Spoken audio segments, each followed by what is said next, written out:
Hormones, hormones, hormones. What's happening with our hormones? There's such a conundrum when it comes to our hormones. And I know I've spent my life talking about this and my adult years investigating this and dealing with it, dealing with hormones my entire life, as we all, right? Because we are run by our hormones or, partly. So sometimes it feels like our hormones are in control and we are out of control. And that is a really important concept to say, okay, we can empower our hormones with our actions, our thoughts, our lifestyle, and very importantly, the food we eat, food as medicine. So symptoms such as mood swings, are you bipolar or hormonal? Low sex drive. Is it that you just don't want to have sex, or is just the hormonal insufficiencies or imbalance or stress or inflammation? Is that going on? What else is going on? Is it serotonin? Is it dopamine? Is it GABA? Is it estrogen, progesterone, testosterone, DHEA? All these names of hormones, and it really comes down to some basics. How we feed our body to nourish ourselves is the biggest empowering thing that we can do, but there's so much misinformation out there. Oh my gosh. Don't even talk to me about chicken salads. I know I'm going to get people who are going to email me, what's wrong with a chicken salad? Like, because you're eating it every day. That's what's wrong with a chicken salad. Don't eat the same foods each day. And don't argue with me about it, frankly. All right. So I'm really pumped up today because I am inviting to the Girlfriend Doctor Show a dear friend of mine, an expert in the field of hormones and nutrition from a naturopathic perspective, which honestly is the better perspective than what I learned in med school and residency. Although as an osteopathic trained physician, we were trained to look at the body as a whole also, the head to toe, and the neuroanatomy and the connective tissue, and how every part is connected to another. So to look at the body as a whole, not as a single system, not to just look at kidneys, not to just look at pelvis, not to just look at brain. We need to look at how everything runs together. And Dr. Trevor Cates, who is also known as the spa doctor, is an expert in this area. In fact, I just love this woman. I will tell you that she walks her talk, and she is just exemplifies hormonal balance, but has her own story too, as we all do. So I know you'll gain insight from this conversation, and I'll introduce you to Dr. Trevor Cates, who is the author of the USA Today bestselling book, Clean Skin from Within. And she's the founder of the Spa Doctor Natural Skincare line. She was the first woman licensed as the naturopathic doctor in the state of California, and was the doctor in several world-renowned spas in Park City, Utah. She continues to help women from around the world with a focus on skin and hormones. She's been featured on TV shows from The Doctors to Extra TV. She is the host of the highly acclaimed expert documentary called Hormones, Health, and Harmony. Hormones, Health, and Harmony docuseries is seriously the best, hands down. If you have not seen it, check the show notes for links to it because it is amazing. So she also has the Women's Doctor podcast. There we go. The Women's Doctor podcast. And she has a new book coming in called The Natural Beauty Reset. The Natural Beauty Reset, that should be out at the time we air this podcast. So you guys are going to want to grab that because we'll talk about it and you will see why. So let me introduce you to Dr. Trevor Cates. Welcome, Dr. Cates, to the Girlfriend Doctor Show. It is good to be here with you, my girlfriend. How are you? It's so good to be here with you. And thank you so much for writing the foreword to my book. Of course, you were my top pick for I have to have someone amazing write the foreword for this book. Aw, And I knew making you me would get blush. it and you would write something amazing. So thank you again for writing that. My pleasure. My pleasure. It's a book that every woman should read. And, not just women, right? Because seasonal health affects women and men. And let's dive right into your book and why you wrote it and what it addresses first and foremost. Yeah, so after I wrote my first book, Clean Skin from Within, I had so many questions from women about their hormones because I touched on hormones in my first book, but as you know, it's a very complex topic. And so I had so many questions for women. How is this impacting my skin? How is this impacting my health? How do I know which hormones are an issue? What can I do about it? And so that was a big focus for this second book. And what I realized too is that one of the things that I've been telling my patients, but I hadn't included in the book, was seasonal changes, that things change at different times of, I mean, seasonally for women is like the day, the month, the time of our lives. But what I'm specifically talking about is fall, winter, spring, summer, and that our needs change with each of these seasons, and so should our approach. So, with my patients, I change things up with their food, movement, mindset, skincare. And I realized I hadn't put that in the first book. So, I wanted to write a whole book featuring the seasonal approach. And really, the first part also really helps break down hormones, understanding them, how they might be playing a role in our health and our skin. And here, for those of you who can see the book, I'm holding it up right now. Those of you who are listening, I'm so excited to get this book out there. It's beautiful. Hold it up again, Trevor, because it is really beautiful. It makes you really want to open it, read it, and enjoy it. One of the things, oh, look at the beautiful color photography. I Mhm. love it. It looks amazing. Thank you. So, one of the things I always tell clients is that there are seasons for a reason, right? There are seasons for fasting, for feasting. There are seasons like how we eat on our cyclical basis. But as the seasons change, now you're in Utah, so you get the 4 seasons. Texas, two. You know, Yeah. where I was in Georgia, two. But really, we know there are seasons, and our body knows their seasons. So eating with the seasons is really powerful. And that's why that's also changing things up so that we're not eating the same chicken salad diet meal every day, which is, I mean, gosh, I have reviewed hundreds, if not thousands of food diaries. And honestly, that is something that I've seen on almost all of them on a regular basis. And we can go into like chicken's okay in a little bit, but it's rich in alpha linoleic acid, which is going to affect your mitochondria and metabolism. And it's just too much if that's all you're eating is poultry. Anyway, what are your thoughts around that? Absolutely. It's really interesting that if we think about the seasons, even if we live in a place where there are 2 seasons rather than four, maybe there's only one season really. The sun changes, the length of the day changes, the how close the sun is to us changes, even if we live in a place where there's really not much of a season.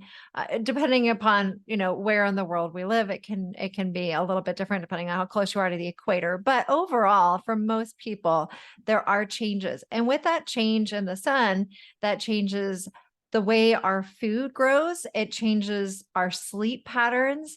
It changes our skin, it changes our mood, it changes our hormones. And so I think a lot of people don't realize that. And I think we get into these habits of whether they're unhealthy habits and we haven't quite figured out how to get out of them yet, or maybe we're eating a superfood diet that we think is so healthy and we're eating all the right things, but we're doing it over and over and over again every single day without changing anything. And so it's so important to change it up and not eat the same thing. And even meat has different seasons. Like there's certain times of the year that are better to eat different types of fish, or even like lamb or dairy or different things, because there are different times of the year. For example, the cows and lactating mammals that we rely upon for cheese or different things, they actually are more they produce more milk at certain times of the year. So it makes more sense to do that. It's more flavorful and stuff. So I think that a lot of the reasons we have problems with food, like, I mean, there are some people who just can't eat any dairy at all. I understand, but having a little bit of goat cheese at certain times of the year, at certain times, could actually be good for someone. And I think, I know having a little bit of chicken at certain times can be good too, but we overdo it. And so with doing the program that I created, it's a 7-day reset for each season. So even if you don't eat that way all season long, because maybe because you can get these foods all season long, if you do a week of it, it gives you an understanding of what is more seasonal and what makes more sense to eat in that season. And it's a great way to reestablish your habits and maybe try some things that you haven't had before. Absolutely, absolutely. And, we talk about that, adding in flavorful foods, adding in fresh and as close as farm to table as possible, that proximity makes a difference in the quality of the food that we're eating as well. And there's so many good reasons to do it. Now, one of the biggest thing, in fact, this was a client call. Actually, who was I talking to? Actually, I was talking to Jillian Michaels. You guys go check out the interview that Jillian Michaels, we've had 2 great interviews together on her podcast show as well. And this last one, we got off on a tangent. We were supposed to talk about sex, and we talked about immune system and health and allergies and a little bit about sexual health. But anyway, so she's like, I'm 48 and I'm breaking out. I don't have any hormonal or mood issues, but I'm like having this acne issue.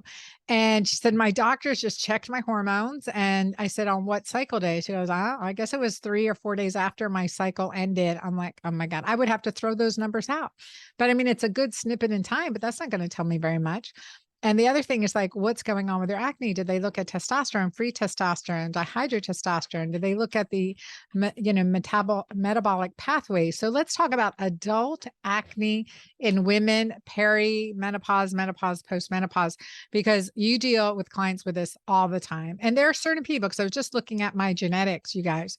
So I was just doing a genetic analysis, and I've done different ones, and the interpretations of them over the years have gotten better and better and better. And so this one showed, the genes haven't changed, but the interpretations have been more enlightening or illuminating, let's say. And so one of the genes I have is a low aromatase. So I don't convert so much to estrogen, but I'll convert testosterone. So testosterone converts to estrogen with aromatase, or it converts to dihydrotestosterone with 5-alpha reductase. So if I have a low aromatase, I'm going to convert less to estrogen and more to dihydrotestosterone from testosterone. Polycystic ovarian syndrome are very similar. This is one of the components that I like to say falls under the umbrella of survivor genes, of warrior genes, of leadership genes. Anyway, so I will form more acne, and I will have more healthy, strong bones, which is a really nice thing.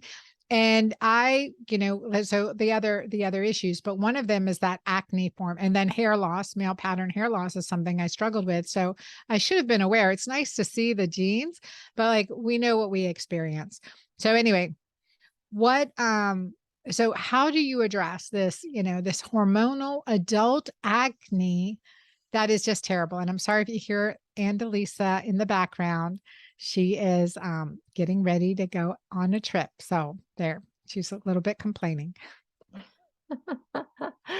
Yes, absolutely. It's really interesting how many women will experience acne in the perimenopausal years and think, why am I having acne now? I'm not a teenager. Why is this happening to me? And I think a lot of times if we look back to their teenage years, a lot of the people that go have that problem in their perimenopausal years had that tendency, that predisposition. So that's a good clue that maybe there's a genetic predisposition. You probably had those genes all along. And we just, as we go through perimenopause, we start to go through additional changes. And then as progesterone goes down, then testosterone can kind of go up. And so it's an interesting thing, because the good news is that we can have like a little lift in our sex drive, but we can tend to have more of the acne, especially if we have that genetic predisposition, right? So I think a lot of addressing it, though, goes back to our gut health and making sure that our digestion is working well, that we have the right the microbiota, correct microbiota balance, and that our livers are working optimally so that we can have that proper metabolism, and to support whatever it is our genetic predispositions are, we can support it, and with the lifestyle choices that we make. So a lot of that, of course, comes from the inside out. Part of it's what we put on our skin and our skincare practices too. But I focus, and I know you do too, focus a lot on what can we do from the inside out first. So gut health, how can we support an ideal digestion, liver function, and the microbiome? Because the microbiome, we go back to that a lot because the gut microbiome affects the skin microbiome. And I'm sure you talk all day long, all the time about the gut microbiome with your audience. But for people who, don't know, it's of course, it's all these microorganisms that live in our gut that help protect our digestion, but help our health in so many other ways, including hormonal balance and our brain health. But what a lot of people don't realize is the gut skin connection, that our skin also has a group of microorganisms that live on it and protect it. And when our skin microbiome gets out of balance, then that's a lot of times what happens with acne breakouts. And so to address that, we want to help support our gut health. We also want to think about what we're putting on topically to help support our skin microbiome. So, of course, from the inside out, getting plenty of fiber, getting the right nutrients that we need to help with our gut health, addressing any dysbiosis if we have it. A lot of my patients over the years we've done testing and identified that they had dysbiosis in, either overgrowth of commensal, the bacteria that just sort of normally are there, or presence of harmful bacteria or parasites, very common, or a low growth of the beneficial bacteria. So we could do testing to look at that. And that's definitely come up a lot with my patients. And I know a lot of times they'll say, but Dr. Cates, I don't have any digestive symptoms. Why are we doing a gut test? But if acne is one of their big things, that a lot of times that can be a sign, because I've always said that skin is our magic mirror, that it is our outer reflection of our overall health. So what's showing up on our skin is a reflection of what's happening inside. So we definitely want to address any dysbiosis issues that might be there. And of course, it really depends on which of those different imbalances are occurring as far as how we would approach that. And with that too, so it's our food, healing the gut, but also you've created a skincare line free of Mhm. endocrine disruptors. I want to talk about the endocrine disruptors. I love your cleanse, by the way. That's probably one of my favorites. And, the products feel so clean and natural, and I love them. So also, I love the ingredients because they're not full of toxins, and that's a really big issue. You guys, in my book The Hormone Fix, I have a whole chapter on hormone disruptors, about toxins, and you do as well in your natural beauty reset. So key, and I love that you address that. Yeah, absolutely. I think a lot of times people will say, oh, well, I'm using a natural skincare line. So I want to make sure people are really listening here, because the word natural and the word hypoallergenic actually have no real meaning. I mean, there's no regulation around that. The FDA has no regulation around natural, the words natural or hypoallergenic. So it can be a lot of times a marketing claim without really ingredients that back that. So when you're looking at a skincare product, you do want to look at the ingredient list, because just because it says natural on the label doesn't mean that it is. And so we want to look for certain ingredients to make sure that they're not in, make sure that they're not in there. And if there's something that you don't know, if there's a product that you love and there's an ingredient on there you don't know what it is, you can easily look it up. I think Environmental Working Group is a nice resource for people, ewg.org.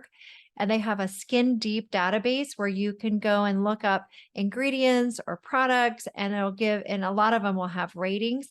You could at least look up ingredients and know how clean it is, how safe it is. They a lot of times will show the research associated with being an endocrine disrupting or hormone disrupting chemical.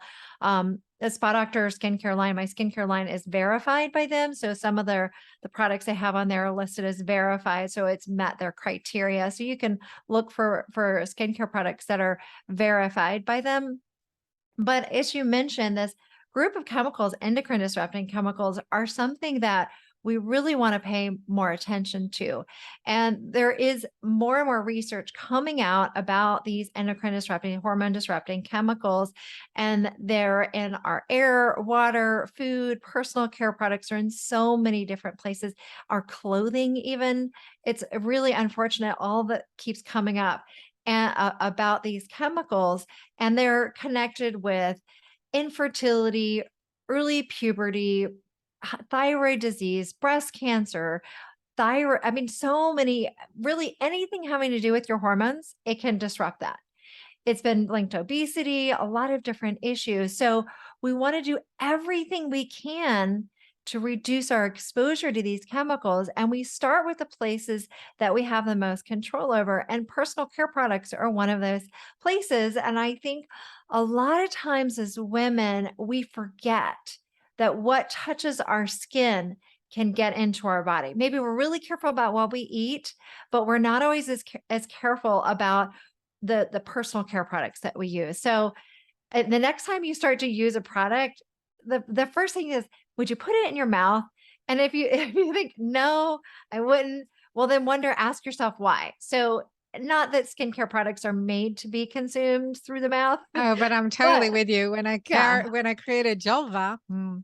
so Jolva for the vulva, I'm like, it has to taste good, smell good, feel good, and then thing be good enough to eat, right? Because you have oral sex too after you use Jolva, and so it had to be really, really safe. Plus, the vulva vaginal area is so vascular; it's really well absorbed, and that's the thing right now too. Because with my daughters, I have 4 daughters, so their skincare, being conscientious about what they're putting on their skin is really important. My older girls are very cognizant. It's my teenager who's like, "Oh, don't I need this perfume, this spray?" And I'm like, "Oh my God, there's so much marketing and social media right now of makeups and cosmetics and without that even."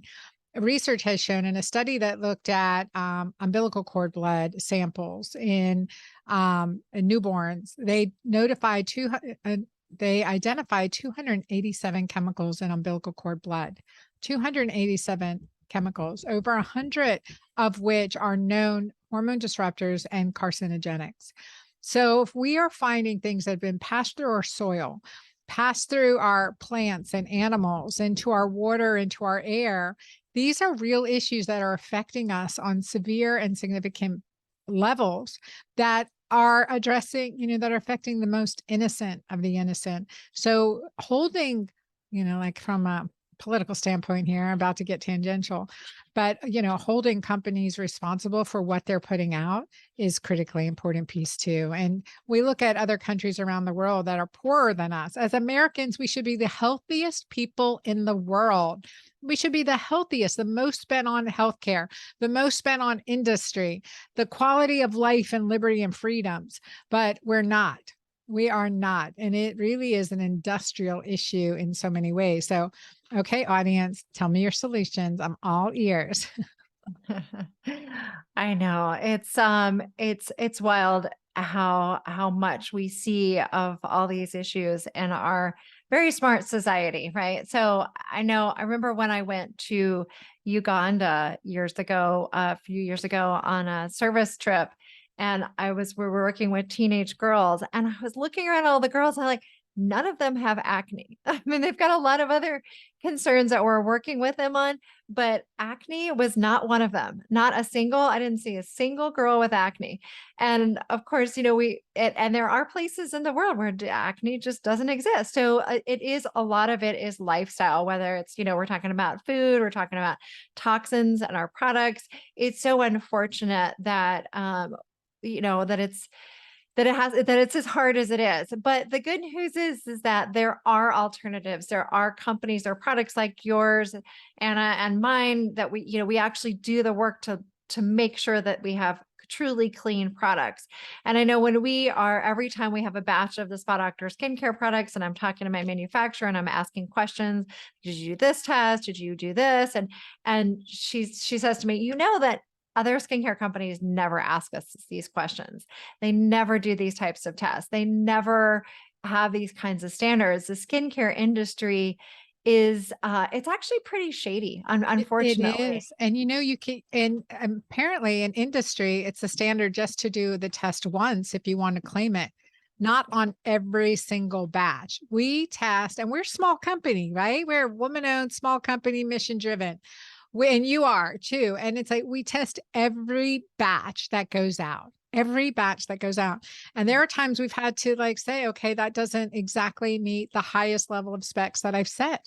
And it'll put us in a delay cycle. But I feel very strong about that. So exactly right. Like testing, because we get products from other sources. Everything's manufactured in the US for me, but the products have to be tested because it is shady. People will say, I'm sending you this, and it's not. So you've Yeah. got to test, regularly. When I first started looking into creating the Spa Doctor skincare line, I decided to work with a formulator from England because I knew that their standards in Europe are so much higher than the US standards. So I thought, okay, well, if I work over there, I feel more confident that the products are but if they meet EU standards, they're going to be much more likely to meet my standards. So we now make the products in the US, but we started making them there.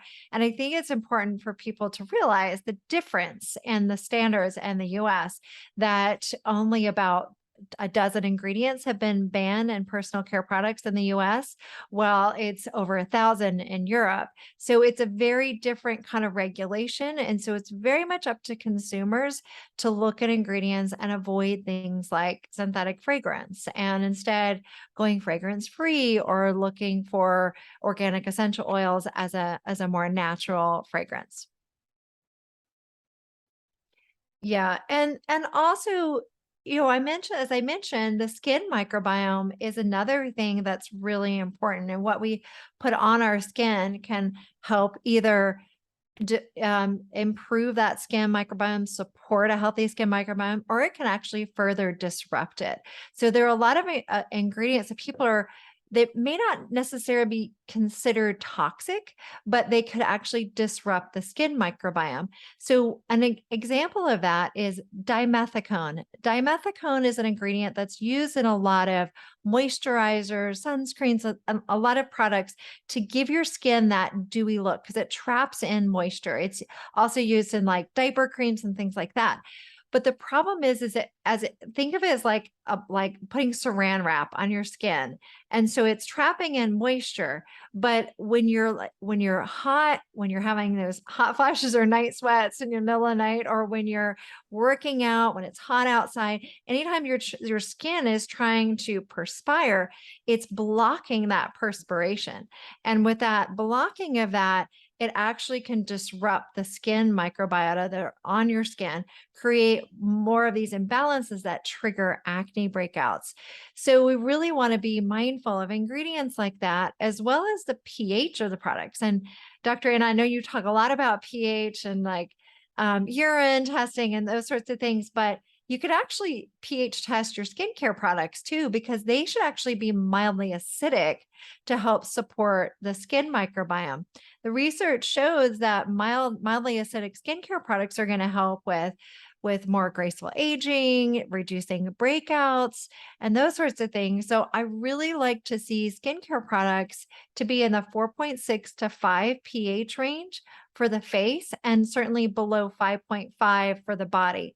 And if Yes, you test the acidic first pH, line of defense, yeah. right? Acidic Mhm. first line of defense. Like same with the vagina, 3.5 to 4.5 for for the vagina. So acidic, it's a defense mechanism. Yeah, absolutely. And so our skin, being the biggest organ right on the surface of our body, one of the primary things that it's meant to do is protect us from the outside world. So that's why it has that mild acidity to it. We also don't want our products to be too acidic either. That's why I'm saying mild acidity, because there is that sweet spot of pH. And again, you could just get pH strips and check your skincare products. If it's 100% oil, if it's mostly oil, you can't test the pH of oil products, but anything that has water or like a water ingredient kind of thing, and you're going to be able to test the pH. So cleansers, moisturizers, sunscreens, test the pH and make sure that it's in that range. Otherwise, your skin is constantly going to be trying to fight against that and trying to rebalance it. And if you already have skin issues, it's even harder. And talking about skin issues, I know a lot of people talk about leaky gut for gut issues. Well, people can also have leaky skin. It's actually quite common. And when you have leaky skin, it's similar in that your skin is becomes more permeable than it should. So that means these toxic ingredients that you have on your skin, you might actually be absorbing more of those. And also your skin's just going to be more sensitive. And so we want to help support our skin and being the function that's supposed to do the way it's supposed to be is being that nice barrier to the outside world. And so if we have leaky skin, a lot of times people have sensitive skin, they're very reactive to products, maybe they have redness and they break out easily. And so healing that, it's kind of like healing leaky gut, which I'm sure Dr. Anna, you talked to your people about. Yeah, yeah, and I think that's a huge component that we need to look at. No, I love this discussion, Trevor. I mean, I could talk to you all day. So, listening to our audience, so if you're addressing someone in her midlife time and maybe transitioning into her second spring or before or after, what are like the key beauty tips you want her to know? The key lifestyle and health tips you want her to know? Yeah, absolutely. 3, And just down to 3. 3. So, I think it's so important. That's one of the reasons why I called my book Natural Beauty Reset is one of the things is that to realize you're already beautiful, right? I think that's one of the things that it's really important for people to realize is that we oftentimes think that we need to wear all this makeup, we need to do all these things, but when we're healthy, when we do things for our gut health, for our microbiome and those things, we're going to have this more healthy glow anyway when our hormones are balanced, all these things are working well. So really, instead of just trying to use more makeup or trying to do the latest procedure, things like that, start with what's going on with your health. How can you optimize your health? So that goes back to a lot of it has to do with the food, your mindset, and your skincare. And so just trying to do a little bit more fiber, a little less sugar, trying to um, think of ways that you can reduce your stress and have a more positive mindset. Give yourself look in the mirror and love what you see as much as you can. And then also, what can you do with your skincare products to reduce these toxic ingredients? So those would be 3 places to start. And again, going back to, hey, you're always beautiful. You just maybe need a little fresh reveal. Yes, that's so good. All right. So I'm going to ask my rapid fire questions. And while I'm doing that, I want our audience to check out the spadoctor.com, the spadoctor.com. That's where we can find your hormone docuseries too, right? Trevor? Yes. Mhm. So the hormone docuseries is there. There'll be information on her book there, as well as book bonuses and a book page. So, right, the Natural Yeah. Beauty Reset. Buy it from anywhere you can. Definitely support your small time booksellers, but we like to make that Amazon list too. So I always say pick up an extra copy for your friends because you can do the plans together. You can batch cook together and you can drink and eat together. It's so amazing to do that. And I really, again, I wrote the foreword for the book. I believe in Dr. Trevor Cates and what she does, and her plan is sound and fun and great, and ingenious recipes that are also easy and delicious. delicious. So check that out, thespadoctor.com. She is, again, leader in our field. The hormone docuseries is honestly the best thing out there, the best thing out there. And I think her docuseries, the hormone docuseries, Dr. David Perlmutter's, the Alzheimer's docuseries. I mean, those are the two, and they're so well done that, I mean, just so well done. You guys will get so much information, even if you just spend a half hour watching it. I want you to download it though and walk with it, do your bicycle with it. Take your time to digest that information, because it's not going to be through our medical systems for another 20 years till that becomes standard of care. We really are on the forefront here in helping you be empowered in your own health journey. So thespadoctor.com. And all right, Trevor, my favorite part of the show, I mean, it's all good, but I like to ask you questions in the 4 pillars of the Girlfriend Doctor, which are nourish, shine, awaken, and embrace. So for nourish, what is your favorite meal to make that really nourishes you? What's your favorite thing to eat that really nourishes you? Well, my favorite thing to eat, and then this is also food wise as far as enjoyment. This is one of my favorite things is get a nice piece of wild Alaskan salmon grilled, and then also some a nice salad with lots of fresh seasonal foods. Now, if it's wintertime, lettuce may not be as easy to find. So some steamed vegetables that are in season. So that would be my go-to. Oh my gosh, I think about the fall coming, and I think, one year I made pumpkin soup and little pumpkins. It was like so clever. I thought it was great. And I had my cousin visiting from the Middle East, and he's like, "Oh my God, you're feeding me pumpkin? This is for the animals." I was like, "Yeah, I'm feeding you pumpkin." I was so, anyway, so seasonal. I love that. Okay. Second thing is shine. What is your number one skincare tip? To use the Spa Doctor skincare system Yes, there you go. Perfect. You guys, morning and this. night. I mean, I honestly, when I went to go create a And use skincare jojoba line, on your bottom. right? And I do that too. So big fan of Jolva. And Says the so, newlywed, when by I the went to way. go create it, I thought, well, I want to create this clean. I want it to be the right pH. I wanted to have natural actives. I wanted to have every single ingredient has a purpose. And so I was so happy to create this for my patients.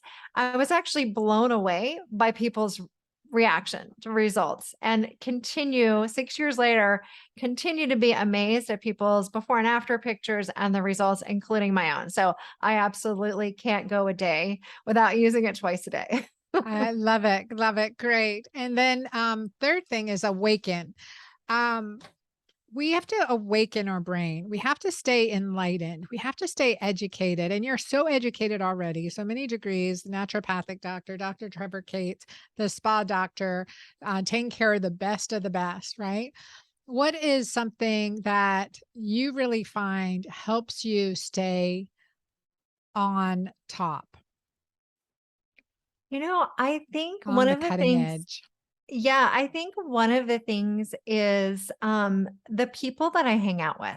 I think that, having really smart friends, and I don't just mean book smart. I mean, of course I'm, a book smart person too, but I mean like really analytical and inquisitive, and that you can maybe see an article or some research or something that comes out and you're like, well, wait a minute, let's get to the bottom of this. Let's really analyze this, and where is this coming from? So I think honestly, a lot of it is these interesting conversations that I have with some of my friends and colleagues. Oh my gosh, I love that. And I saw a study recently. I published it on my Instagram. Well, I blogged about it on my Instagram page on girlfriends, right? The power that girlfriends have to increase your health. So research shows that just having one friend you can trust and tell your deepest, most intimate secrets to can reduce your risk of dementia and premature death and increase your feelings of well-being. And now you're also like, okay, to stay on top, to like stay grounded, have good, smart friends, right? Common sense. Academia does not mean common sense. Common sense is a big part of that. I love that tip. And thank you for giving that. And now finally, being a newlywed, how is that? And what's your favorite sexual position?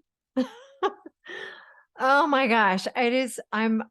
I never knew that being married could be so amazing.